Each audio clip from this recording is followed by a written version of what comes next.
10 দিনৰ income proof website এটা বনাইছো 10 দিন হ'ল আৰু ৰেংক কৰি আছে ইউএছত মই টাৰ্গেট কৰিছো ইউএছ আৰু নিচ ৰাখিছো ইউএছৰ আপোনালোকে ঘৰতে বহি এনেকৈ ইনকাম কৰিব পাৰিব মোবাইলত পাৰিব বা ল্যাপটপ যদি আছে তথাপিও পাৰিব সিম্পল প্ৰসেস ঘৰতে বহি জাস্ট টাইপিং কৰিব লাগে কিবা এটা টপিক মই সিলেক্ট কৰিছো হেতুৰ বিষয়ে মই লিখি থাকো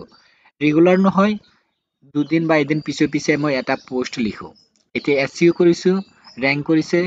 ৰেভিনিউ আহি আছে ইনকাম আহি আছে আপোনালোকে ডেইলি যদি 7 8 বা $10 ইনকাম কৰে তথাপিও পাৰিব জাস্ট এটা ৱেবছাইট বনাব লাগিব মই সাৰ্ভাৰ লোকেশন ইউএছ এ ৰাখিছো সেইকাৰণে মোৰ ৰেংক কৰি আছে আপোনালোকে যদি ৱেবছাইট বনাই ইনকাম কৰিব বিচাৰিছে পাৰিব ইউটিউবতকৈ ৱেবছাইটত মানে ৰেভিনিউটো বেছি হয় মই ব্লগ ৱেবছাইট বনাই এটোত কাম কৰি আছো কোনটো ৱেবছাইট এতিয়ালৈকে কাকো কোৱা নাই জাস্ট মই বনাইছো আৰু ৰেংক কৰিছে আৰ্নিং আহি আছে অৰ্থাৎ ৰেভিনিউ আহি আছে আপোনালোকে নিজে নিজে বনাই মানে কাম কৰিব পাৰিব নিজৰ ইচ্ছামতে যেতিয়াই মন যাব তেতিয়াই কাম কৰিব পাৰিব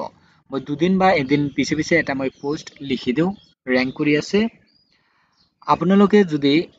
মোৰ নিচিনাকৈ ৱেবছাইটত ইনকাম কৰিব বিচাৰিছে তেতিয়াহলে আমাৰ পৰা ৱেবছাইট বনাব পাৰিব ৱেবছাইট চাৰ্জ আপোনালোকে ডেভেলপাৰৰ পৰা বহুত চাৰ্জ কৰে কিন্তু আমাৰ পৰা যদি বনাই 2000 ত মানে আপোনালোকৰ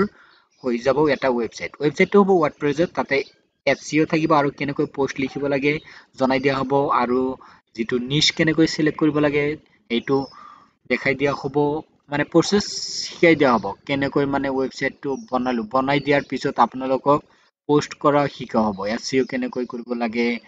টেগ টাইটেল ৱেবছাইটৰ যিখিনি মানে ৰিকুৱাৰমেন্ট থাকে ৰিকুৱাৰমেন্ট এইখিনি আপোনালোকক শিকাই দিয়া হ'ব যদি আমাৰ পৰা ৱেবছাইট বনাই আৰু যদি নিজে নিজে বনাই তথাপি অলপ প্ৰেক্টিস কৰিব লাগিব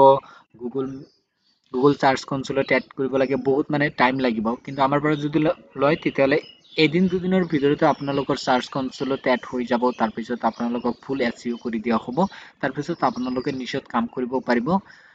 তাৰ পিছত আপোনালোকে